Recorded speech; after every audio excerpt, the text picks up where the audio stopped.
What's your strongest opinion or political opinion right now?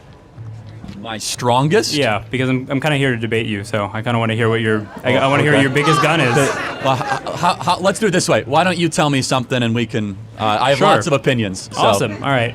I don't think college is a scam. So. Okay. And I mean, I don't know if you agree with that, but it's on all your shirts, so I would assume you agree with that. I did write a book. So how about this? What would you say is a scam? I mean, I feel like it's kind of on you to tell me what the scam is because you're making the claim here, Let's define right? what a scam. Can we agree on what a scam is? Can you give me a definition first? Because you're the one making the claim. How about if 40% of your customers don't get the product? Sure. Is that a scam?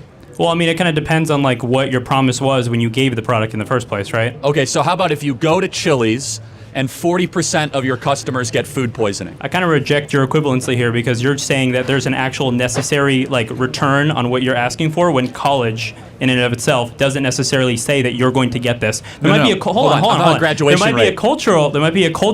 I'm talking about a graduation. So what is the national graduation rate? I mean, you tell me. 59%. How many of you know someone that dropped out of college? Everyone hand goes up. Yes. That's me. 41% of kids that go to college do not drop out. Yeah. What percentage of kids that graduate college get jobs that do not require a college degree 10 years after graduating? I'm not sure. Over half. Okay.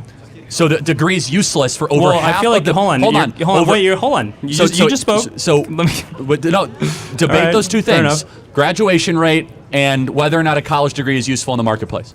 Well, I mean, you're kind of saying that like because people aren't or like they're not, I guess, using their degree 10 years from like when they got it, that necessarily means that like college is useless. But you're kind of like forgetting, like if I do a job, right, like any of the people working here, right, they work for you maybe 2 years, work at Turning Point, right? They take skills that they learn with them to a new job. So not necessarily that they are using everything they learned at this job and then taking it to the next one. They could be just like doing something completely different. So you could say that maybe their work here was useless, but you probably wouldn't think that, right? I think it's kind of the same thing with college, except that like you might not necessarily use your degree, but you're using skills that you got at college for your next job. So it doesn't necessarily mean that you have to use it in the future. I want to make sure you're understanding what I'm saying. The job that they get does not require them to have a degree, so they could have gotten that job out of high school. Sure, but like so they could have got the skills without the $100,000 in debt. You're kind of like skipping the midpoint here, right? Because like if you learn something and then don't necessarily like use it at your next job, that doesn't necessarily mean what you learned before was like useless. Okay, so I think you're predicating this on like that college has to be something that you use in the future, right? The vast majority of students that enter college, what do you think they learn that is most useful in the marketplace? Oh, that's a great question. There's so many things that you can use. You have interpersonal people skills. You have the ability to speak. You have communication classes where you learn how to make a speech, like I'm doing right now. So you think of different college things. is necessary to learn to give a speech?